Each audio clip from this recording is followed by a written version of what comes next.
నారదుల వారికి ఒకసారి నాకంటే గొప్ప భక్తుడు ఎవరైనా ఉన్నాడా అనేటువంటి భావన వచ్చిందిట. నాకంటే గొప్ప భక్తుడు ఎవరన్నా ఉన్నారా అని. ఎందుకనంటే ఆయన నోరు విప్పితే నారాయణ అనేటువంటి మాట తప్ప ఇంకోటి రాదు. నారాయణ నారాయణ నారాయణ అనుకుంటూ ఉంటాడు. ఆ మహతి అనేటువంటి వీణ మీద దాన్ని నాదం చేస్తూ ఉంటాడు.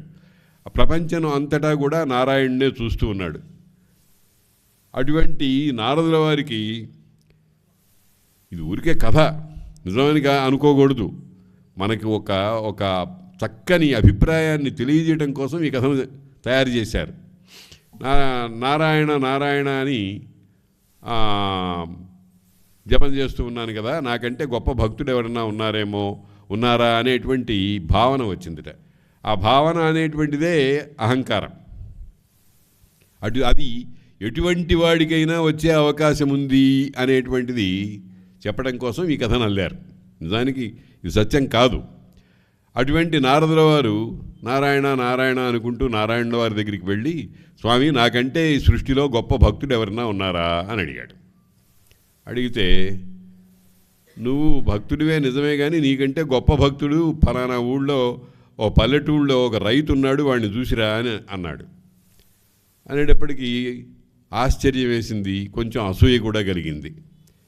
నాకంటే గొప్ప భక్తుడా, పల్లెటూరివాడా, వ్యవసాయం చేసుకునే రైతా, సంసారియా, నాకు సంసారం లేదు, వ్యవసాయం లేదు, ఏ విధమైనటువంటి లంపటాలు లేవు, నిరంతరము భగవంతుడిని ధ్యానిస్తూ ఉన్నాను.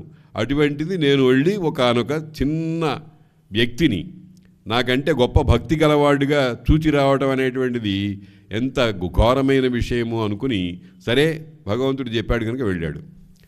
పొద్దున 4 గంటల నుంచి వాడిని చూస్తూ ఉన్నాడు, వాడిని అబ్జర్వ్ చేస్తున్నాడు.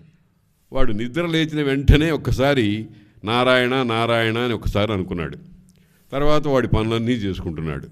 వాడి సమస్తమైనటువంటి కార్యజాతము అయిపోయింది. రాత్రి పడుకునేటప్పుడు ఒక్కసారి నారాయణ నారాయణ అని కళ్ళు మూసుకుని పడుకున్నాడు. ఆశ్చర్యపోయినాడు నారదుడు. రోజుకి 4 సార్లు నారాయణ అన్నాడు, నేను 4 లక్షల సార్లు నారాయణ అంటున్నాను, నాకంటే వీడు గొప్ప భక్తుడా అనేటువంటి భావన కలిగింది. పరిగెత్తుకుంటూ మళ్ళీ నారాయణ దగ్గరికి వెళ్ళాడు. ఇదేం బాగలేదు తండ్రి గారు, ఇది ఏమీ సరైనటువంటి నిర్ణయం కాదు మీది. వాడేం భక్తుడండి, 4 పర్యాయాలు మాత్రమే నారాయణ అన్నాడు రోజుకి, నేను నిరంతరము నారాయణ జపం చేస్తున్నాను అన్నాడు. ఓ సరే అట్టాగేలే, చూద్దాం నీ సంగతి అని ఇంకో రోజు రమ్మన్నాడు. వచ్చి, నాయన ఓ చిన్న పని చెయ్యి, ఓ చేతిలో ఓ గిన్నె పెట్టుకో, ఆ గిన్నె నిండా గిన్నె తలకాయల దాకా పొర్లుతుందేమో అనుకునేటువంటి స్థితి దాకా ఓ నెయ్యి పొయ్యి, లేకపోతే నూనె పొయ్యి. ఆ నూనె చేతితో పట్టుకొని ఒక్కసారి నువ్వు ఈ వైకుంఠ ద్వారమంతా ప్రాకారమంతా చుట్టి రా అన్నాడు. అనేటప్పటికీ నారదుల వారు అదే పని చేశారు. దానిలో నూనె తీసుకున్నాడు. ఆ గిన్నె తొనకూడదు, చేతిలో పడకూడదు, అదేమో పీకల దాకా ఉంది పైకి, ఎప్పుడు ఏ కొంచెం కదలిక వచ్చినా పడిపోతుంది. అదా తిరుగుతున్నాడు ఆయన.